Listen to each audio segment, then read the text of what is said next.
Everyone, please share my screen.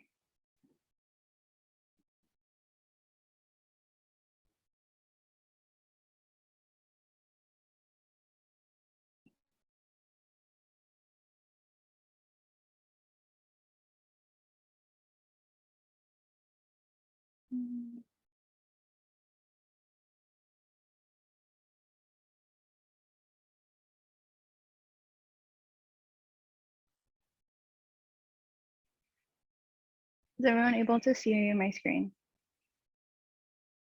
Yeah. Yes. Okay. Maybe we can wait a minute or so.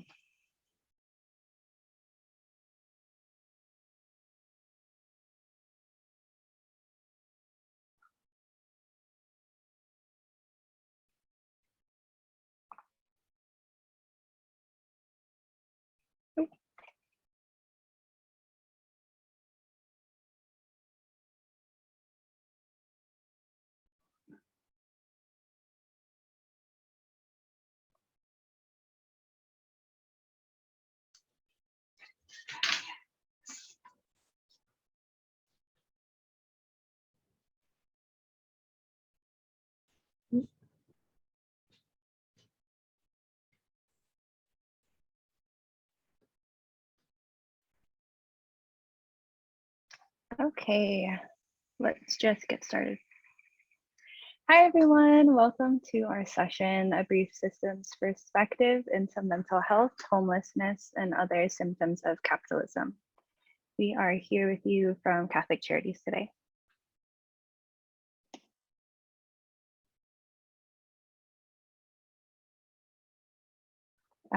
So today we will be going over our introductions and having some conversation in the chat. We'll be using the platform today, so if you have any questions or anything, just put them in there. We'll be going over systems that we live under, housing insecurity in Hawaii, mental health, some ideas and practices, as well as services that we have at Catholic Charities. So please use the conference chat for any questions or comments about the presentation, and we'll do our best to monitor and help throughout the presentation.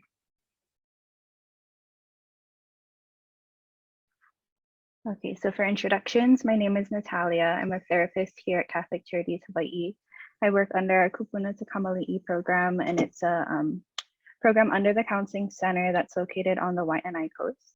We provide mental health support and support for the community for individuals living along the coast.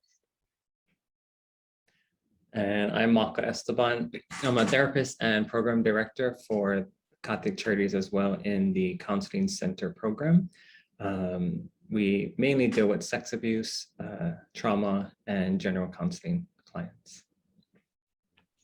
Good morning. My name is Nina Martin, and you see me as Yanina Martin. That's my full name. I'm a case manager for the Kupuna to Kamali'i program, and I am Natalia's partner out on the Waianae Coast working.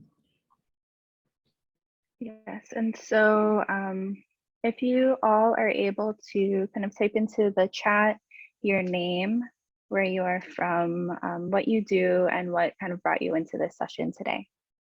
And I think you can just use the questions function there.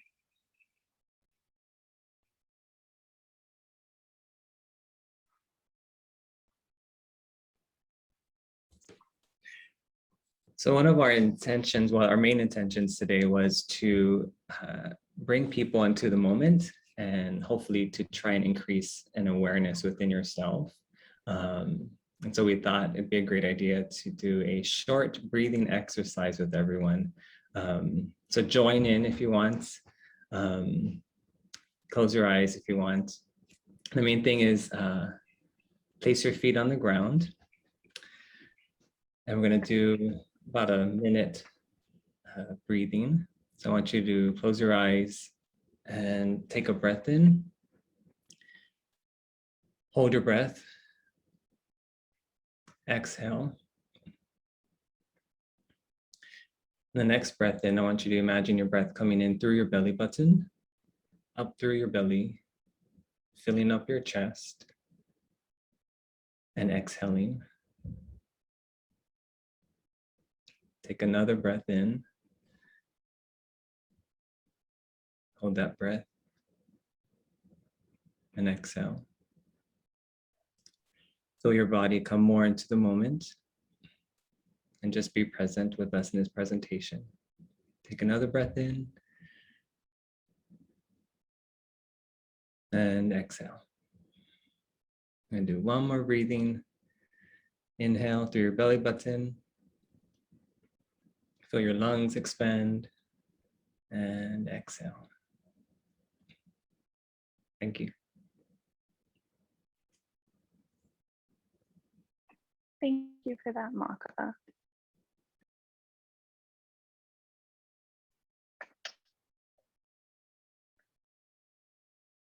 And so we were wanting to ground us and really settle ourselves as we go into the presentation today, and have this question for us in the back of our minds as we kind of go through all of this content. So where do our intentions come from? How aware are we, and what is our awareness scape? Our values and our biases affect our intention. So what do we want our values and biases to be? So as I'm looking through the chat, I see we have a lot of people from Catholic Charities as well. We have some people from Kaiser Permanente, City and County. So thank you all for coming in and being here with us today.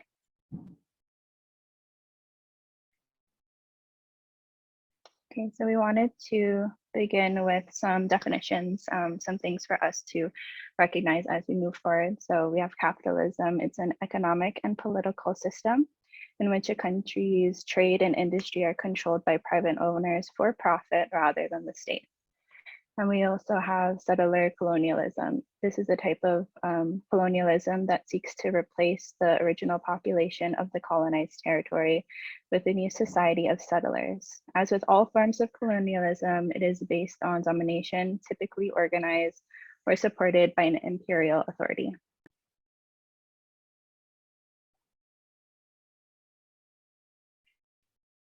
Okay, so these next few slides that we're going to go through, we just want it to be a space to process. We encourage you to reflect and share these reflections with us today as we look at a few different pictures and what kind of comes up in mind.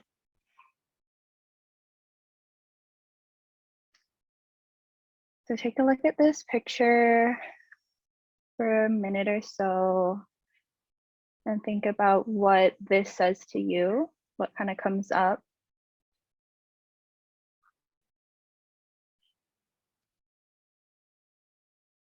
You can put that in the chat function as well.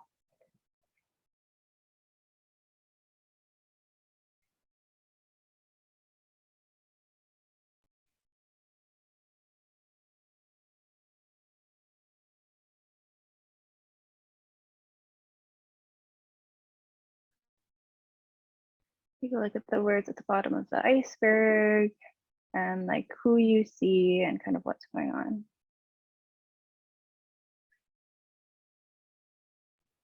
Just a quick reminder. I noticed that people are also chatting in the Zoom as well. So there's there and on the website.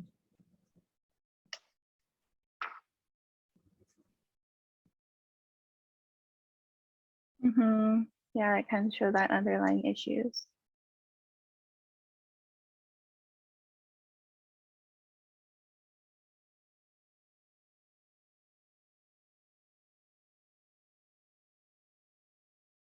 That's right, Ken, about labels that can isolate and can feel isolating.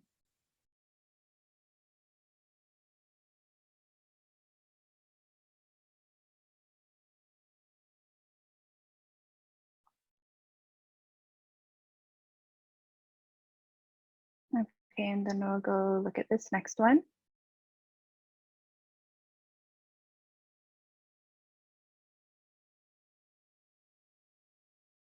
And so this one is localized for today.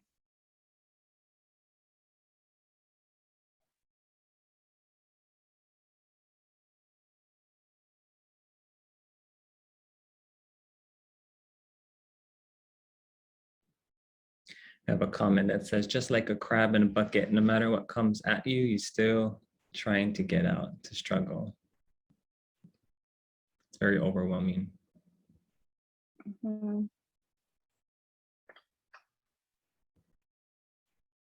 Thank you, everyone, for your participation in this.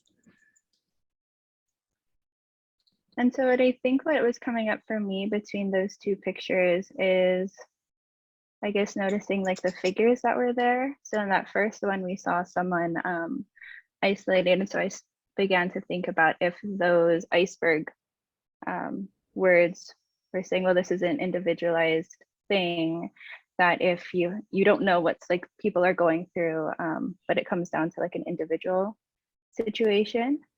Whereas in this picture, we're kind of seeing that it is a larger systemic issue, and there are all these compounding things that are happening to us as a society that increases the chance of becoming houseless here in Hawaii.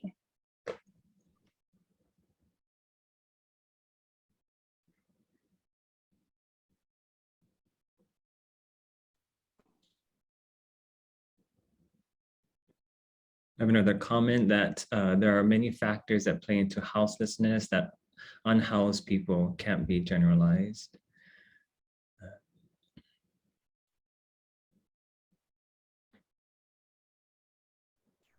Also, there's an earlier comment about simplifying complex context into one label, which is really compounded by some of these kind of, whether we're looking at it from a systems perspective or if we're looking at it as an individual perspective.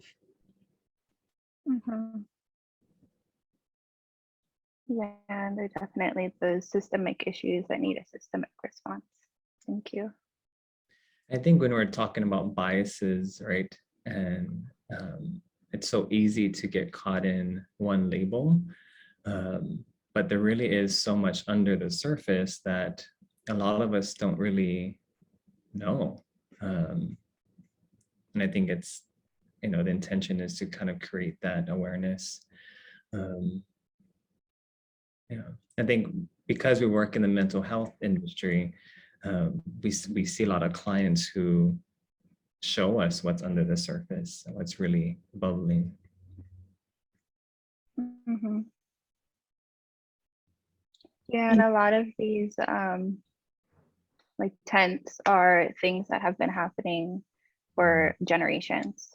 And so it gets harder when you have groups of people who are impacted by these generational issues to kind of start getting support out of that. And yeah, thank you, Kim. Another tent would be unlimited wage garnishment or no caps on wage garnishment. Yeah, thank you all for your participation. Okay, and so what is our responsibility when we become aware of systems that reward a few, support some, and disproportionately neglect the rest?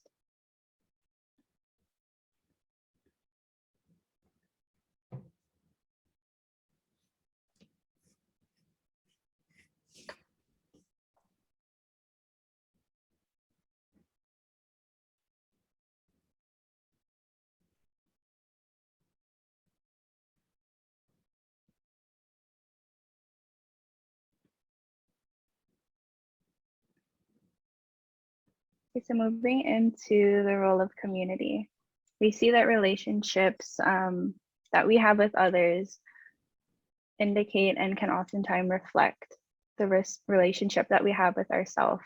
And so these relationships are also relationships with culture, land, relationships with financial security, food security, and all of that. And because we are social beings, community and a sense of belonging is very important. And it's a lot easier to show up for others when we do have access to things that we need and we feel safe and secure. So this kind of comes back to that systems that we are part of are very important.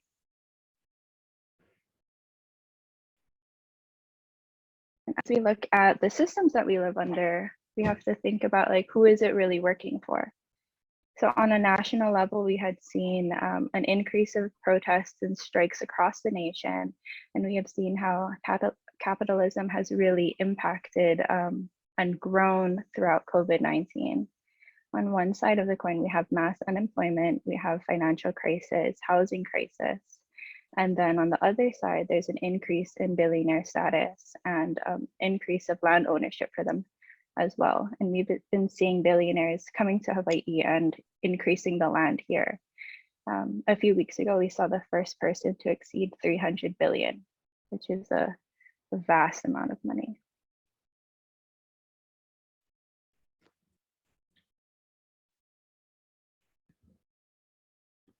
I want to point out something about community.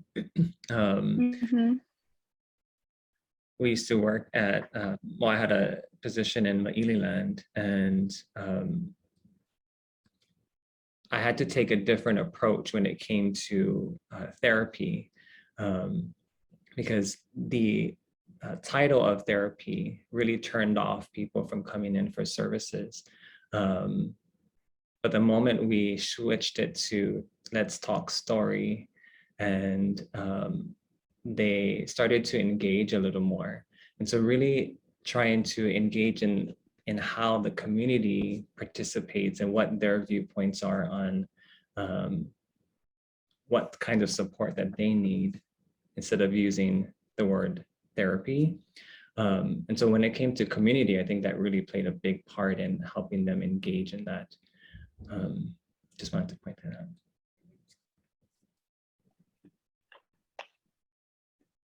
Yeah, and I think as we talk about the programs and our experiences with clients, we see how that front relationship is really important for the ongoing trust and rapport that we build as like social providers, mental health providers, and all of that.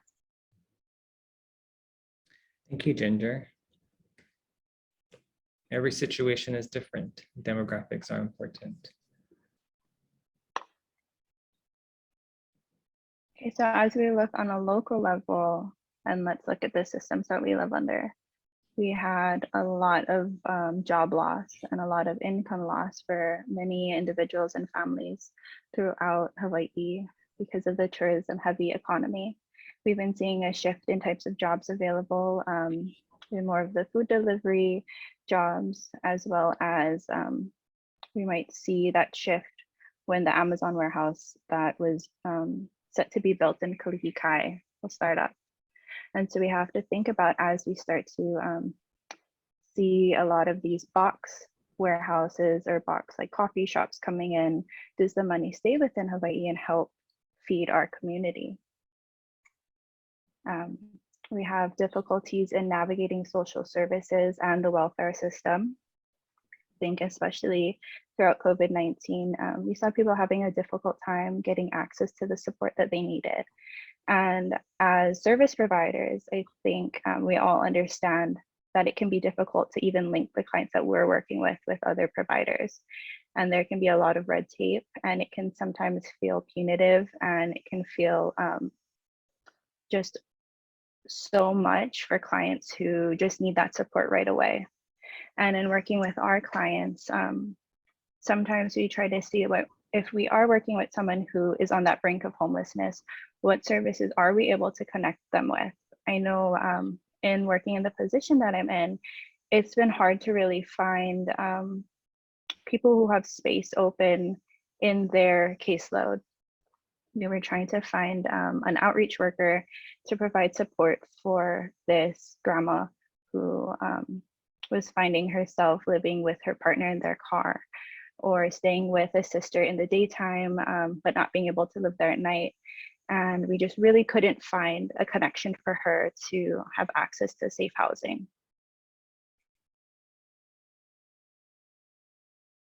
Mina or Maka, did you want to share about any experiences that you've had in connecting clients with support, and any difficulties or anything that came up for you?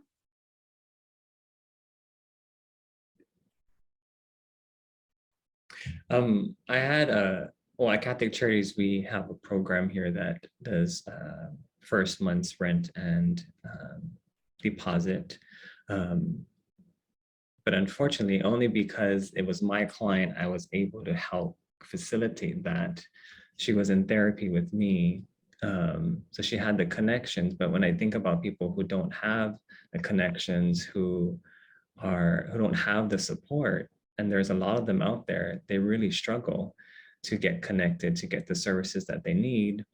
And Natala, I think you shared that you tried to jump through the hoops yourself. And for you, who's well established, and that was difficult for you to get through. So I can imagine someone who's really struggling, who doesn't have a house, mentally, in a space that isn't safe for them, to try and navigate the system. It's very difficult. Yeah, and the interesting thing is we have a comment here about, yes, every situation is different and demographics are important. And it's interesting how demographics can be utilized in ways to bolster systems as well, right? In terms of, like, you even see this offensive use of blood quantum to qualify for homestead for Native Hawaiians. And what I have found personally in working with clients is sometimes I have somebody who is elderly, and you would think there's elderly housing, but they've been living in their truck for a year. They're almost pure Hawaiian and can't find housing. And then just navigating the system is very challenging in order to find kind of what's the right path to take, because sometimes we find even applying for something, then we have to backtrack because it's not the right fit, or it doesn't work for them, or they don't necessarily. And like you said, Maka, it's having those connections, and it's hard to have connections with many different entities in order to be able to track people towards what is going to work. I think one of the other and issues. a lot of the, Go, Natalia. No, I was gonna say, like, with that connection piece and what like being able to know other service providers, sometimes too that relationship is only extended to like a another agency, and so it can be hard to find supports when you leave that agency, because an agency can come with a lot of resources, but when you leave, you aren't really able to connect with like a psychiatrist or another service provider that is in really high demand. And so I think that can be another issue as well.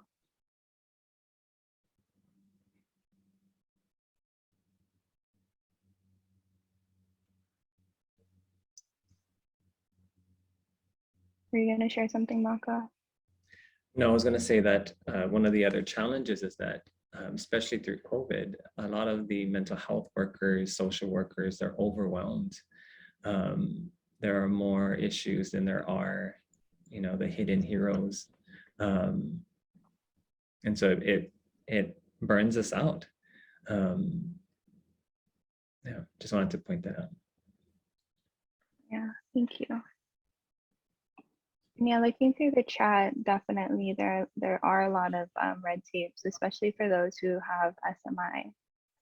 And I think I had seen one that shared that if a client's past behavior of threatening and being violent can limit them to the services that they are able to get, definitely. I think that was asking where can someone go if they have past behaviors? Where can?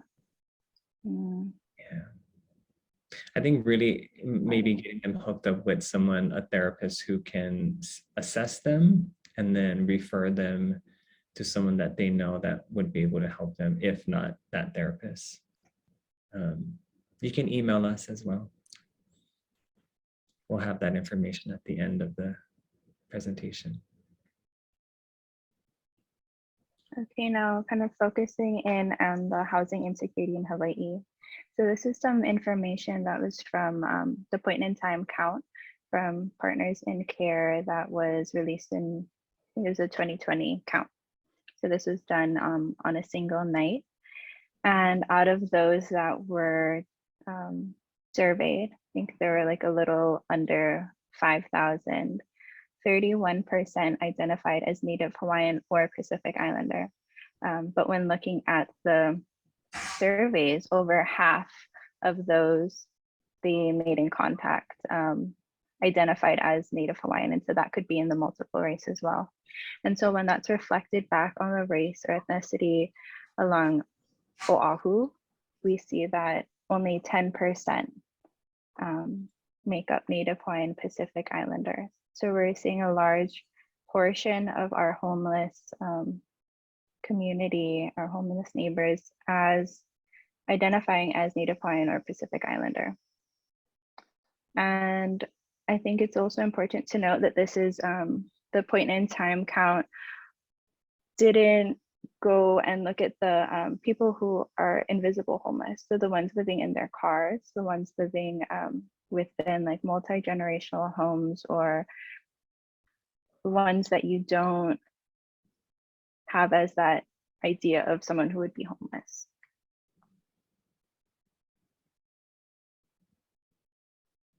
And so when looking at the data, we have Native Hawaiian or Pacific Islander overrepresented at 210%. So they are more likely to be homeless than any of the other races that were surveyed in this.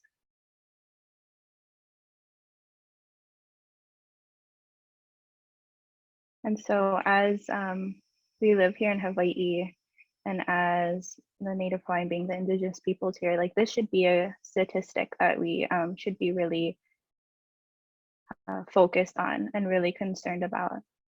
And I think this came up in the civil beat that they were the only ones to really highlight and emphasize this statistic and this overrepresentation of Native Hawaiian or other Pacific Islander in the homeless population from the point in time count.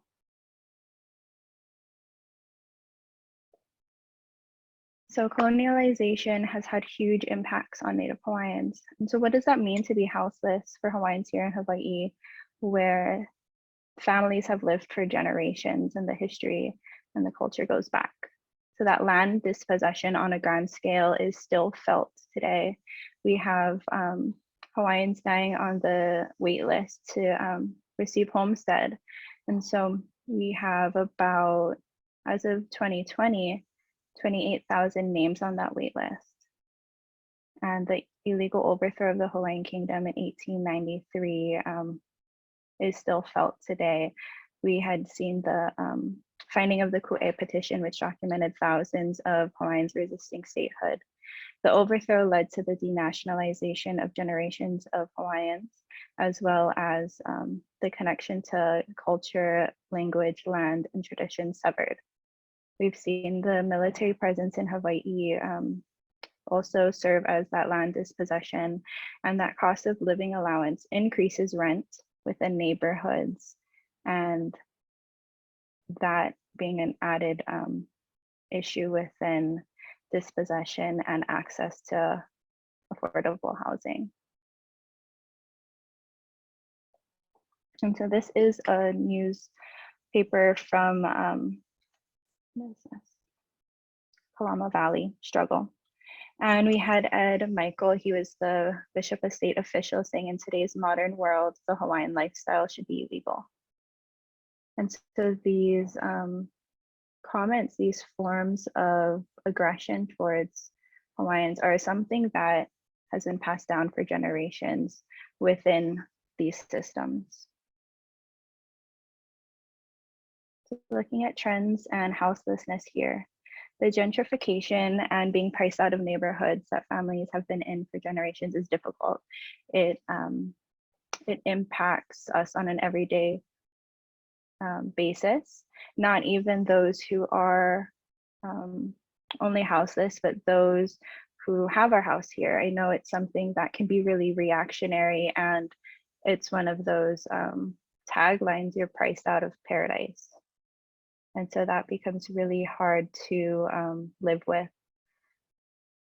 And we have the question, is it a lack of housing or a lack of access to housing? We see, as you go through town, you can see so many condos being built. We hear of the difficulties with Airbnbs and people having multiple homes for renting out.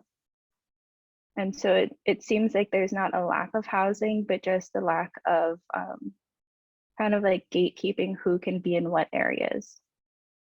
And nearly 40,000 units are vacant at any time in Hawaii. This was something that I think the city and county had paid an outside agency to do a report on. And so this was from 2020. We have low minimum wage, so that 10-10 minimum wage here versus the high price of living versus the limitations of assistance available. So those who are able to receive SSI, they must not have more than 2,000 in the bank.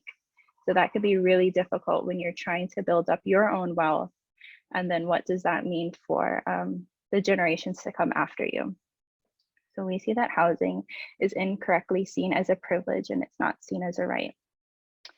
So these two pictures, this first one is one by Howard Hughes, and I think it's touted as the most expensive condo. A lot of those units are vacant. And I think some of the business owners had joked over COVID that there was a blackout because there were no lights in there. And so we also see that the state has just opened 37 tiny homes in West Oahu aimed towards helping homeless military veterans. And so we see that there are units, there are condos, there are places that are available, but we still kind of talk about housing as still needing to be built, or we still need to build affordable housing in these different areas. Just want to reflect some of the comments. Lack of income to be able to afford rent. We need to enact an empty home tax so investors put habitable dwellings into the marketplace. Yep.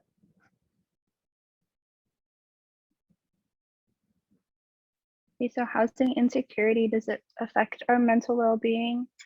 It does. So when we talk about mental health, we're also talking about our connection to housing, access, food security, access to education, childcare, everything like that.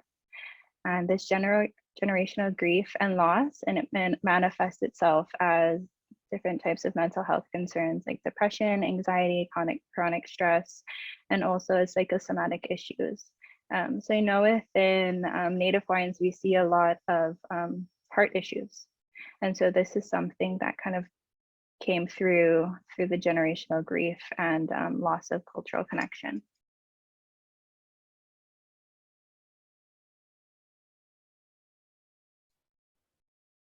Some interesting reflections in the comments. Raising taxes, food, housing is making it impossible for anyone to sustain themselves in housing. Affordable is still not affordable, and limited low-income housing. And a moratorium on building luxury developments until all our affordable housing needs are built. And this is kind of where we started when we were asking, like, what's our personal responsibility? And people are really thinking this through in terms of some of this policy change and how do we get involved? So that's interesting to see.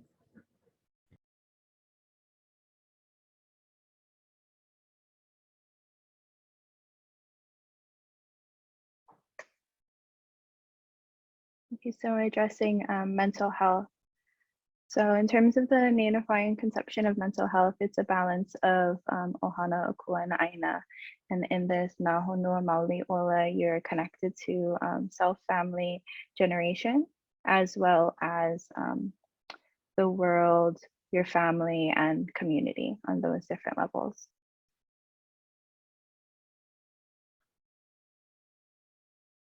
And then we see on the Western concept of mental health, it's a little more individualized. It affects how we think, feel, and act. So just a different perspective in approaching mental health.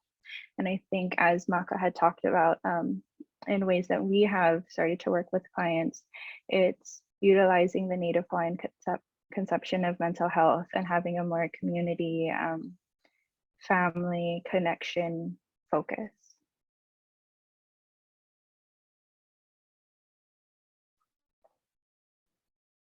So when we're really looking at the clients that we service, we see this cycle that happens, right? There's a lot of grief, there's a lot of loss. And in that mix, there's anxiety and depression. And when I was out at Maililand, it was a struggle to get clients into therapy because they were in a homeless shelter. So their needs are not being met. And so it's really hard to balance, getting them that help when really they're thinking about food and shelter, and how to survive. And so when we're looking at mental health, we're looking at this cycle that just keeps circling around. That's mixed in with anxiety, grief, loss, depression. And when they really don't have the support, they just stay stuck there. And so with this community topic that Natalia is bringing up, what can we do to reach out? How can we, as service providers, really help them in this dynamic, and connect them with what they need? Yeah.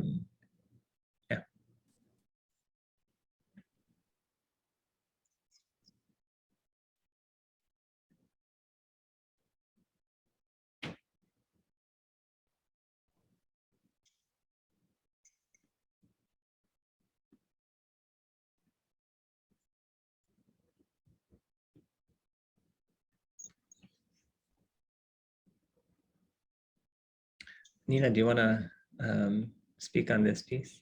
Yeah. So when looking at that hierarchy of needs, it's very individualized and it's very individual rights privileged. We know that Maslow spent time with the Blackfoot and pulled a lot of his theories out from observing and being with the community.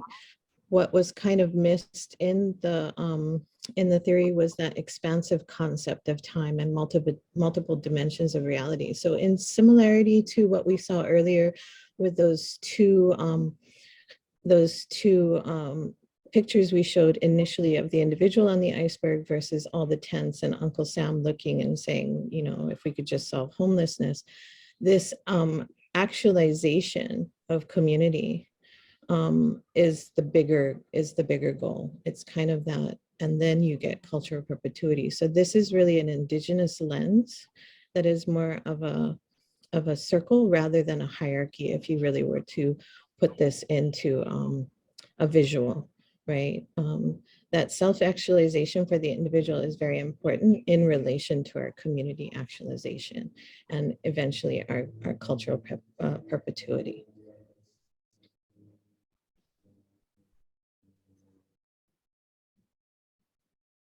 Okay, so when we're talking about mental health, like I had shared, we're kind of talking about all of this. We're talking about employment, access to childcare, access to education, food security, housing access to land, poverty, and you could put a bunch more Spider-Mans in there.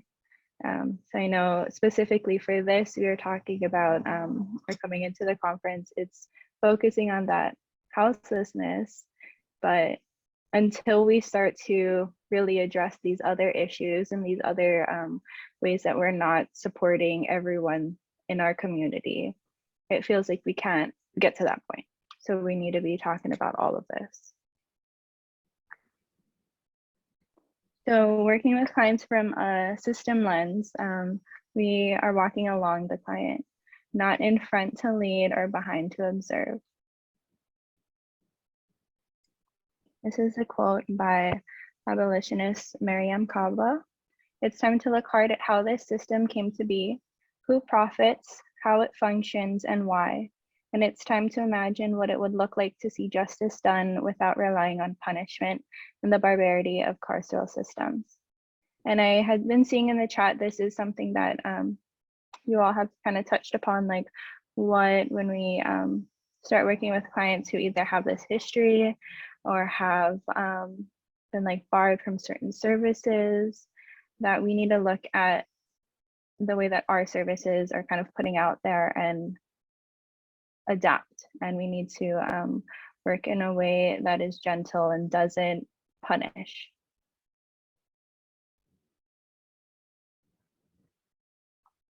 So we invite you to imagine a more connected community with us. Bring community to the table and have conversations. So when we are at conferences or presentations, kind of think about what voices are missing and what can be done to fix that. So if we're talking about houselessness, are we having individuals who have been experiencing houselessness here with us and having conversations and being part of leading the way? We listen to stories and identify themes or common barriers. And so question when we're working with a population of people or wherever you are all working together, if something keeps coming up, think about like, why is this coming up? It's not like, oh, everybody's kind of running into the same thing and stopping at that individual lens, but looking like, what can we do to get that barrier away, or what is happening for this particular thing to come up? Also advocate for Hawaiians and other indigenous peoples to have their land back. And with that land back comes connection to culture, comes that stewardship that is known for generations. And in the chat, please share with us other ways that you can imagine a shift in your community, your program, or your organization that prioritizes people over profit and shifts away to a gentler approach and is not carceral.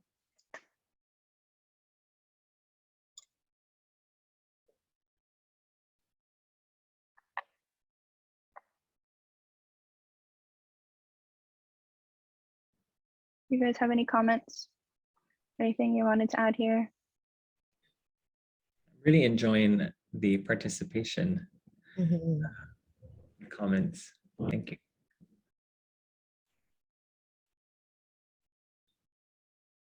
It's interesting, even though it was a previous comment to your slide, Natalia, there was a comment on should have no GET tax on food, medicines, health, hygiene, medical supplies, instead replacement revenues with luxury tax and double GET for luxury cars, real estate, gifts and goods. So there's an imagining there. And another one is advocating being the voices for those who can't speak, policy grant writing and submitting testimony.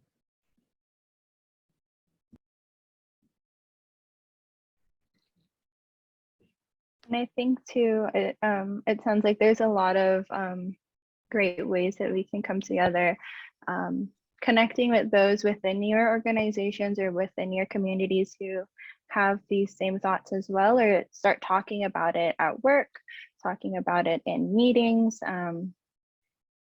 because there are a lot of people who can see that there are things that aren't going well. And it just takes kind of connecting and sharing those thoughts. And I think as we had kind of compiled this presentation, that's something that we really enjoyed, or at least I really enjoyed having conversations with Nina and Maka and having like, oh, you know what, like this is what I thought about, and having those kind of back and forth. Yeah, having the time to do that reflective piece on kind of what are our intentions. That's kind of where we started. What are our intentions and who does this serve and how do we serve and what does it look like? What does it need to look like? Those are important conversations, and say they sometimes take the you know, they get put on the back burner because there feels like there's needs to be so much more that needs to be attended to in the moment. But they're important conversations.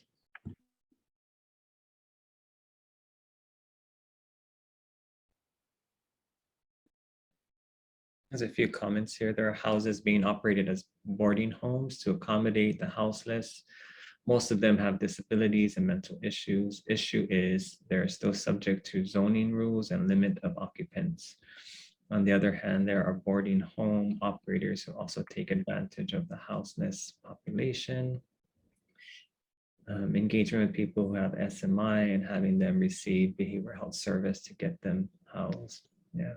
The state is about to issue an RFP for a new jail that goes against everything that was said this morning. Yeah, we're definitely working against grain. And I think what is kind of interesting is, yeah, it can feel like that. And it can feel like we can have conferences about and like coming together and end homelessness, but what will that take to have that be reflected on that systemic issue and that change from the top? So this is our Sorry. real quick. What I'm finding so interesting is we have started a conversation here because now we have people in the chat responding to each other and asking things and giving information. So there was that comment about housing. How are the responses, how are whole buildings owned and run by shareholder companies in California? Why do people who don't live here get to buy up all the land and increase rent for people who actually live and spend their money here? And so these questions are even being kind of brought up as we're having these conversations just here in this short hour. So that's very powerful.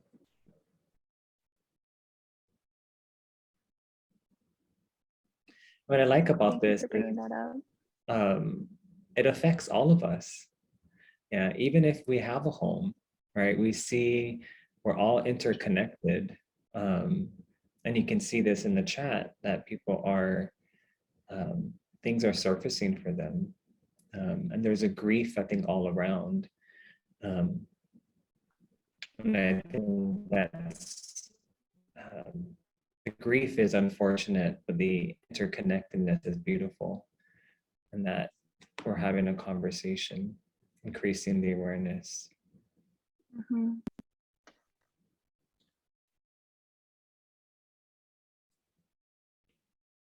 So this is a little bit about the program that Nina and I work under. So we're the Kapuna to Kamali'i program under the Counseling Center within Catholic Charities. And this program supports individuals, families, and communities living within the Waianae Coast. And so we have incorporated the use of mo'olelo, aina, and ohana within community programs to kind of focus on strength-based, community-based, and to have to start building that trust and relationship with us and the talk story approach that we bring. So we wanted to share with you a video, and this is just a quick 6-minute video about the program and a specific thing that we did. Did you want to share anything else along with this, Nina? Yeah, just to set up the video. So this was done at transitional housing out in Maili, and it was a youth garden program that had 4 to 6 youth anytime show up. But as you'll see in the video, the purpose wasn't so much to garden, it was to use gardening, like Natalia said, to walk next to the clients, be with them in the moment, and then have time to talk story. And some of their responses to that are in this video. So. Okay, so please let me know if you can hear the video as we go.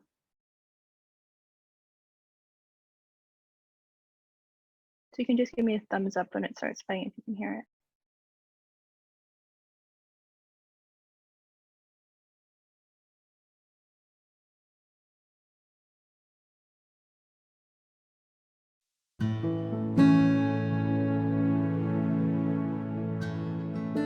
My name is Destiny and I'm a part of a gardening group. And so first I'm going to show you the flowers that I made that we planted together. So first I'm going to show you sunflowers. It's growing really big and beautiful. Yeah, they're taller than all of us. Plus Mr. Michael, the tallest one in here. I'm Salem Robert and I am 12 years old. Stop it. Hi, my name is Anaya Pearson, and I'm a part of the Growing Project. Please don't hurt me. I am Janelle Robert, and I'm 10. My name is Yanina Martin, and I go by Nina, and I am the case manager for the Kupuna to Kamali'i project for Catholic Charities. When we came to VOM to do a visit, the people here took us on a tour, and when we came to the gardens, I said, have these been used in a while? And they said, no, but if you want to do something. And it was such a great invitation. I am Michael Milsatich Tano. I'm the youth counselor here at Villages of Me'ili. Villages of Me'ili is a specialty shelter. We take in homeless people. The goal is to have them housing ready in 90 days. I had a group of 4, and I asked them if they would be interested in gardening, and they kind of weren't sure. I thought it was going to be boring until I actually got to do it, and then that's when I realized, oh, this is actually really fun. I'm Natalia Villegas, and I'm a therapist 1 at Catholic Charities. At first, I didn't like some of the teachers because I'm a person who you have to gain my trust before, I can talk to you. And they actually gained my trust. If I tell you this thing, you're gonna keep it safe. That was a big thing that would come up. Like, oh, well, if I say something to you, that's gonna be just with you, right? So really highlighting that their voice is powerful and does deserve that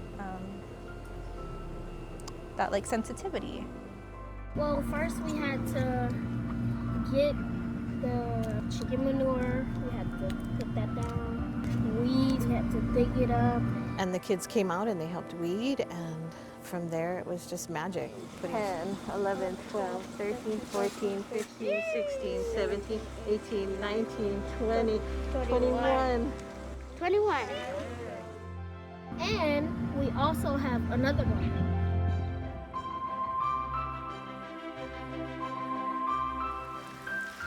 After we water the garden, we go over and sit down and we chat and eat snacks, and we just do like games and Q&A, and we express our feelings, like how do we feel about the garden. We express anything. The garden is just make you feel comfortable. So that circle over there, that's where I love the most about this gardening, because we got to express what we don't like and we do like. And it's like a little family table. Gardening is the conduit, it's not the purpose of the project. Would you like to show us some of the rocks you made? As you can see right here, this is some of the rocks. And what then happens is we start having deeper conversations about things that really affect them. So they start talking about things that concern them, and they start talking about things that they experience, and then they pivot to their strengths and their coping mechanisms. That's hard to do, even with your really good friends, right? That has exceeded my expectations. Like now Miss Nina was just reading to me and my sister about the letter she wanted to give us. So I'm giving it to you now, but I'm glad because you found a new home, so you get to take this letter with you. Okay, dear Salin, these last few weeks as we've gotten together for gardening, I've had the opportunity to get to know you a little bit and have been observing your strengths shine through.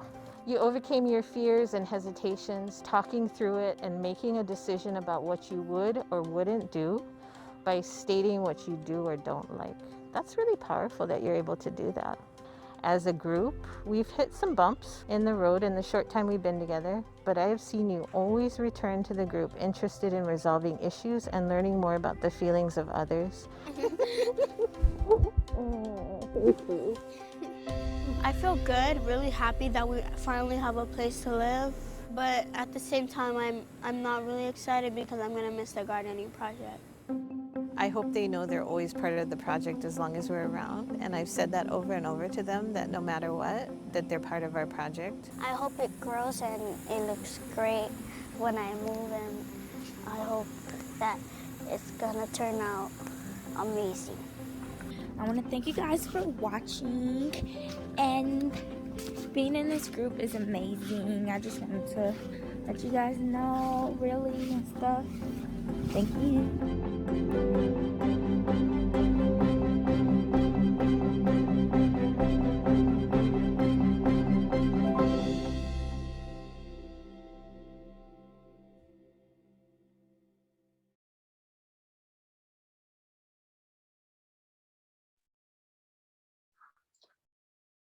So they just being able to see them grow and their personalities come out throughout the garden program, and just things that it's difficult for like us to do sometimes. Like it was always so cool to see them identify when they needed to have a break, they needed to step away, and like their interpersonal stuff with their friends. It was a really amazing space to be part of. Yeah, and I think being flexible with the adults that we had for facilitation made it easier for some kids to be able to find the adult that would meet their need in the moment, step away with that adult and have a one-on-one, which was really important. These kids have a lot going on in their lives. And the families there had a lot going on in their lives. And so every day was very different, and we had to have a loose frame for what we planned. But we only worked with them for about, I would say, 3 months. And that video was kind of the culmination of our time with them. Yeah, and having like an outside space to engage with these particular kids, and this is something that we're doing as well in a different area of Meili. It has felt a lot more approachable for people that we're working with, and it doesn't feel like that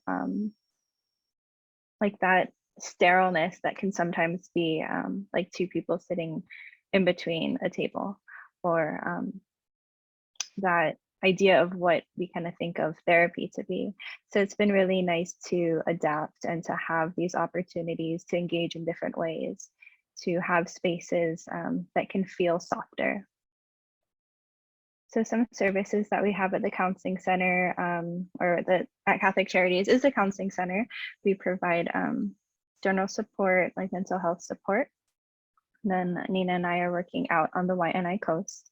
But what's also important to note is that we don't provide specific services for people who are seeking like support with like SMI. We have outside space, so we engage with people who are wanting to engage with us. We will not like say, well, if you don't meet with us in 3 sessions, we'll cut you off. So as long as people are wanting to engage with us in ways that we're kind of moving about, we are open to providing those services. We also have our housing services here, kupuna services, as well as immigrant services. The counseling center number would be the space where we would take general counseling clients and also victims of crime under the age of 18. And that would be a year of free services for if we have a victim under 18 and their family, but the victim has to be within the services as well. And then general counseling self-referrals. So you could call that number and we do an assessment. If it is something that is out of our scope, we would do a referral outside. So there was some comments about SMI. So that's something that we would assess. We would then do an external referral for them.